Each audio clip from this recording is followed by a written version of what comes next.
I am Chief Standing Elk. I'm going to take the ranch. I'm going to defend the ranch. I'm a big city investor. I'm taking the ranch.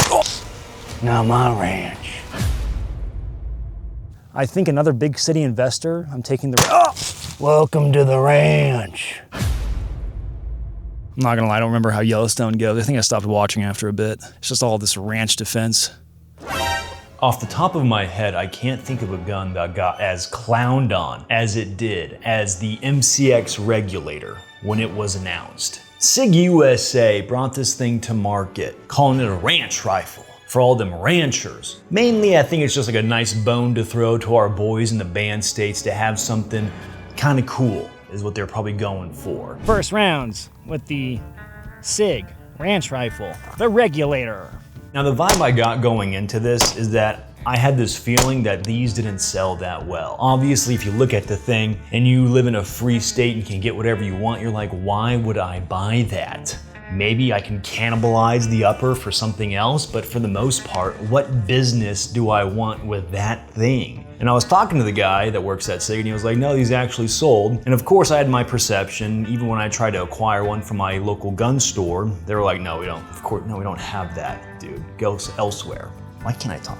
Okay. Now the elephant in the room, you're probably thinking, admin, why do you have the MCX Regulator? And there is a very good answer for that. It's because I wanted to do a scout rifle build. Now, for my elitist, my purist, there's something about the scout rifle that I feel like the refined gun guy gets drawn to. If you've never heard of a scout rifle, you may be asking, okay, well, what is it? And it's this idea brought into life by Jeff Cooper. Jeff Cooper is this legendary firearms instructor who passed away back in 2006. He had the idea for this lightweight, nifty rifle, chambered in like 308 or very similar cartridges. It has I'll actually just read it to you. What's a scout rifle? The TLDR. A light, short, handy, accurate enough, and a medium power cartridge, think 308 or similar, with a low power forward mounted scope, backup iron sights, and a detachable magazine. The key and hardest numbers is 6 to 6.5 pounds, less than 39 inches overall length, with a 19 to 20 inch barrel. That's the quickest TLDR I'm gonna give you. For whatever reason, as a gun guy, the scout rifle concept is very cool, in theory. The problem is in practice, it's like you never really see a scout. I don't think I've ever seen anyone IRL using a scout rifle. I don't think I've even seen pictures of guys using a scout rifle. The main reason I see a scout rifle out and about is when YouTubers talk about them in their fantasies. It's like, I'm in the bush of Africa and I'm bringing water to the local village, but then a lion attacks me. Thank goodness I have my scout rifle. That's like where the mind goes. It's like, when in reality are you gonna grab a scout rifle, suburban dad? Probably never. Okay, it's a really cool idea, I will admit, but when it comes to like the rubber meeting the road, it just doesn't happen. All of that to say, I wanted to do the admin version of a scout rifle. I wanted to mix things up. I wanted to try things out, and so I came up with this setup, arguably a gayer version. Now, I've been called mean things on the internet, and I wanted to support my LGTB community, so I came up with this thing. Not bad, right? That's pretty decent, yeah. I wanted to do a scout rifle chambered in 5.56 or an intermediate cartridge, and this one's chambered in 5.56. A big reason I just wanted to do a weird build. I got a bug up my ass, and I was like, you know what would be kind of fun is a semi-automatic scout rifle that we could play around with. And weirdly enough, the MCX Regulator was one of the first guns that popped into my mind to try this out. A big reason is utilizing the scout style scope. You may be looking at this thing if you're unfamiliar and you think, okay, why is that scope so far forward? It's a little Burris scout scope. The answer is in the name, it's a scout scope. Your eye relief is so far back, you can't use it forward because it just won't work. It's meant for a very long eye relief. The big reason behind it is that it's supposed to keep your field of vision far wider than getting sucked into a scope that's right in front of your eye. It's like a 2.75 magnification. Not that much, but it gets the job done for a little bit more accurate shots. I had this optic sitting around, and for whatever reason, I was like, I just love the idea of a scout scope. I don't think I've ever seen anyone try and do like a semi-auto scout build. I've seen attempts, I just don't like the way they are, and so I wanted to try something else out. They laughed at her. They called her ugly. They called her stupid. Now look at her. Still ugly. Still stupid. Still lethal. I reached out to a buddy of mine, Reno May. You may know him, you may hate him. I like him. His wife makes monster scented candles, and he sent me one. I have a soft spot in my heart for Reno May. Reno May slander will not be tolerated. And so I asked Reno, I was like, dude, I think I saw you running a MCX Regulator. What were your thoughts on it? He's like, it's pretty cool, it's just expensive. And I was like, totally get it. So I reached out to SIG and I was like, hey, I have a weird video idea and I want to use an MCX Regulator. Will you send me one? And they're like, let me check. And me being the YouTube monkey that I am, I got to milk this niche micro internet fame and I managed to get one. Otherwise, I probably wouldn't have dropped the money on it. I also reached out to CMMG in the process, but SIG got back to me first, so then I just canned it. Because Reno informed me, he's like, yes, a SIG regulator exists, but there's also the BR4 from CMMG, and they have a whole bunch of different calibers to try down, and specifically 308. I didn't get that far, and that one didn't happen. Potentially CMMG will show up on the channel in the future, but for now, the MCX got here first, and that's what I wanted to use. And to be fair, it was the first gun I thought of, but to also be fair, I didn't even know that they had like a ranch rifle set up from CMMG, and there's probably other companies that have this too, but the regulator marketing and the memes were actually so prevalent that I thought of it first. Now, the price tag of the gun when it came out is pretty high. As someone that lives in a free state, there is no way I would have bought one. Absolutely not. Like when I think of SIG, MCX, anything, I think of the usuals. Think of something like this, dude, right? Like your standard, this is a Rattler. We'll get to it. Maybe not in this video, but in the future, pal. I think of the conventional stuff, right? The freedom stuff, not the cuckery that we're seeing today. Now, what's weird about this regulator is that I actually like it a lot. When I took it out to shoot it and I got it all zeroed and was just plinking away, it was a very fun gun to shoot. It's actually kind of ridiculous. I like it so much that you're probably thinking there's a Panzer IV parked in my driveway from how much I actually like this thing. But there's not. Right? This gun stands alone on its merits. As crazy as that sounds, it's actually a really fun gun to run around and shoot with. Obviously, the manual of arms of this thing, safety on, are a little bit goofy, a little bit weird, a little bit foreign. I mean, it's just a different safety, and you can't reach the mag release or bolt release with your control hand. You have to do everything supported. Not the craziest thing in the world, okay? This is all the buildup is to say I want to do a time differential between a regular MCX. Okay, 1R1.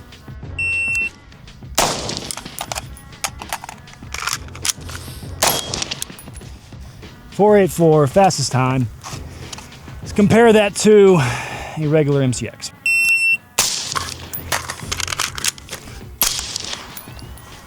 .337. Though I'm not the fastest mechanical operator on the flat range, we have a clear analog of just how different the time gap is with the regulator versus a regular MCX. Happy that worked out for the sentence. I may be biased in this, but I think my execution of my own version of a 5.56 Scout Rifle actually turned out pretty sick. Yeah, I'm definitely biased. I had the idea of this. I had the idea of how it could potentially go, and then when I put everything together, it exceeded those expectations. It was actually kind of really fun. With how the lower in the stock is set up, your eye is like perfectly in line with that scout scope. If anything, you can get lower on the gun, you can get real low on that rail, but like you rest perfectly looking at that scout scope. I don't know why I'm closing my left eye.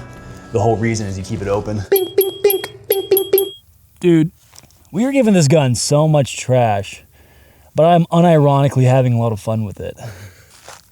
Or am I?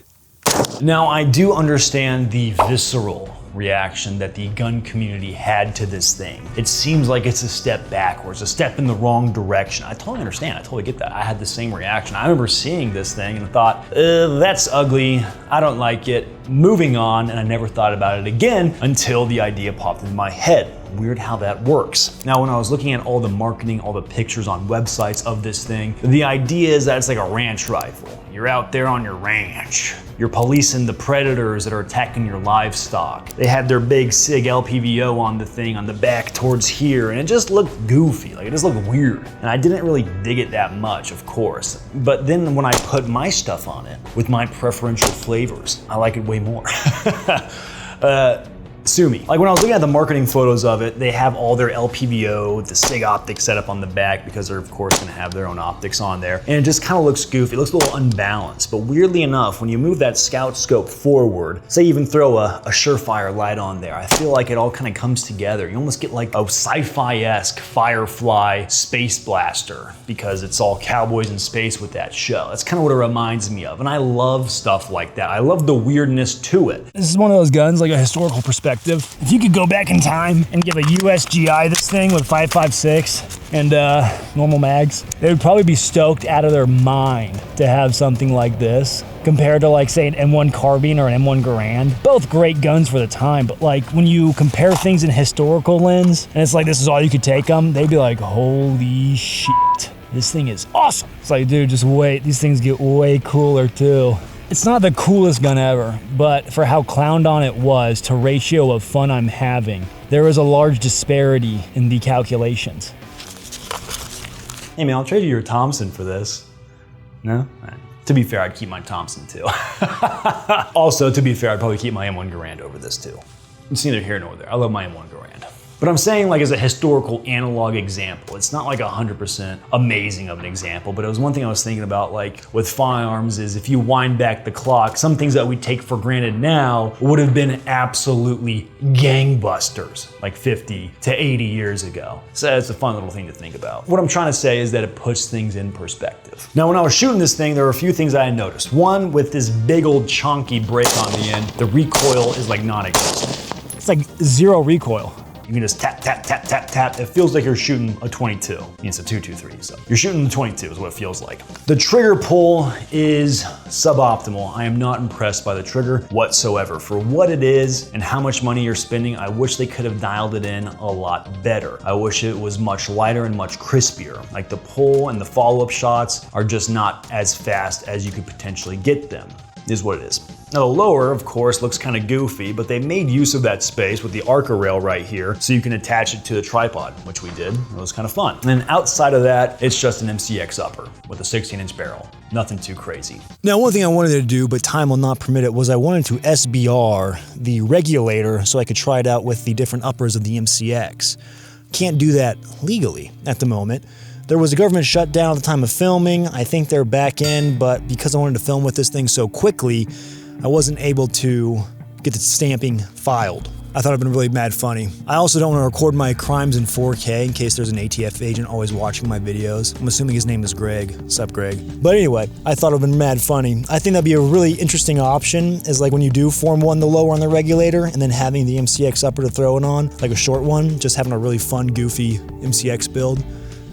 Kind of dig it. I like you guys, but I don't like federal prison, so I'm gonna try and stay out of there. The flick down safety, very intuitive, and it works. Now, weirdly enough, on this 16-inch upper, what I was noticing is that the brass deflector is very similar to the Rattler. There's also no forward assist on there as well, which I thought was interesting. You would imagine that to be a thing on a longer MCX upper. I don't know why in my head, because I think my 300 Blackout has the forward assist, the Spear LT, but this one does not. So I found that to be rather interesting. But it's also kind of nice because maybe if they're going for the ranch rifle route, they want this thing to be as slick as possible, getting in and out of like a leather scabbard when you're on horseback, defending the ranch. A weird X factor to the gun is it's just so slicked down, especially when you have like a 10-round PMag in there. It just feels very streamlined, like it's all rifle, no frills. You're not worried about using an IR laser. I mean, I got a white light on here. In theory, you don't even need it for what you'd probably be using it for, just zapping coyotes out in your property that you have. But it's a very simple thing. There's one thing I wish it did have, because the stock is a Mossberg 590 stock, or compatible with. I wish they would have gone a route of somehow getting a built-in magazine to the stock. I thought that would have been really cool of an option. Like I think of the Steyr Scout. I wish that existed. I was even playing with the idea of like rigging up a stock magazine pouch to have another mag on the gun. It would have been way cooler if there was just a mag you could pull out from the stock, but it didn't happen. It's missing a bayonet lug. I want my bayonet lug on my rifle. Now, as far as practicality goes, how does this rank? Dude, it's low. The main reason this video exists is one, I got a bug up my ass. I wanted to build out a stupid gun. And then two, I wanted to make a video about building out a stupid setup that is just fun to me. And I wanted to make a video on it because it's my channel. I can do what I want. If you're out there and you're like, wow, is admin trying to promote the MCX Regulator to me? no, I just want to do a stupid fun build. Okay, man, this is just a fun video. As a YouTube dancing monkey, there are certain videos I just want to make because I think they're either fun and or funny, and sometimes both. You know what time it is. You've heard enough of me talking. Time for a slow-mo snack. 85 grain Badlands ammo in a shell shock case. At a gallon of milk. Oh man, I'm wearing some of that one.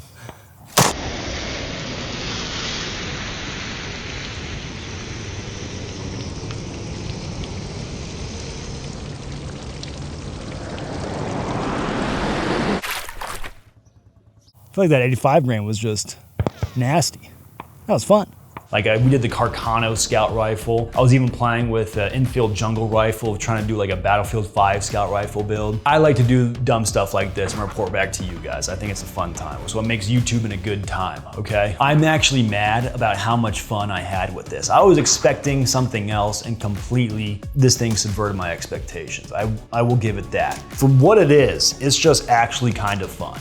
Like it was definitely clowned on and for good reason, okay? But taking it out and shooting it changed my mind. So there is that, I will say it. Gentlemen, this video was sponsored by Americana Pipe Dream Apparel. Fantastic young Zoomers getting after it in the military space and arena. Night vision, knives, manuals, and of course, e-bikes. You gotta terrorize the HOA somehow, and their bread and butter being military surplus, of which they have a plethora. Code ADMIN gets you 10% off, and I encourage you to go check them out. And of course, we have to thank Badlands Munitions, the ammo sponsor of the channel. Like I said, I was running some of their 85 grain 5.56 in the gun, along with some 55 grain just for planking around, both of which fantastic, and encourage you to go check them out. Local Arizona company. Code ADMIN gets you 10% off. Now, getting back to the Scout Rifle topic, it is missing a few things, mainly some backup iron sights. Okay, it's not a 308, it's a 5.56. What would the use case for this kind of be? Like if you were to really play the practicality game, even though I said it's low, I don't know, maybe you're like a rancher down south in Arizona and the cartel's going through your lands and you want to have like an intermediate, I really don't know, okay? Like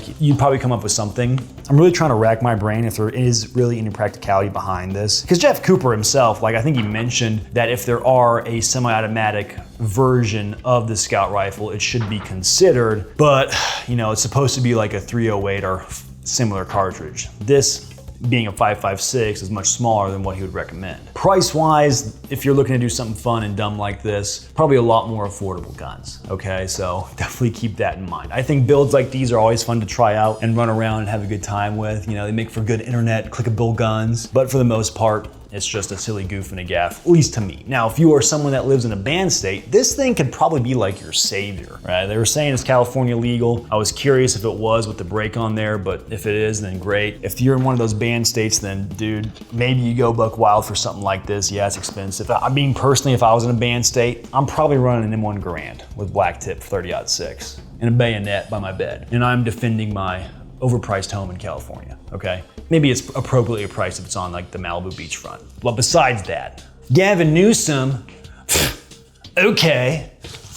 Stop. Don't. Now, one thing in my mind I was playing with this setup was running heavier grain 5.56. And the heaviest grain that I know of that I can get access to is my buddies over at Badlands Munitions. They make an 85 grain 5.56. The idea, though still very far from 308 and grainage, was that like if you had to take down an animal, you could still run a gun like this, get off multiple shots with a heavier grained 5.56. Yet again, a buddy I know of took down a black bear in his home with 11.5. I think he was using like 62 grain Hornady rounds. I think it's very doable if you put enough lead into something to bring it down. But overall, I had fun and I had a good time. I got nothing else. Goodbye. Ranch consumed.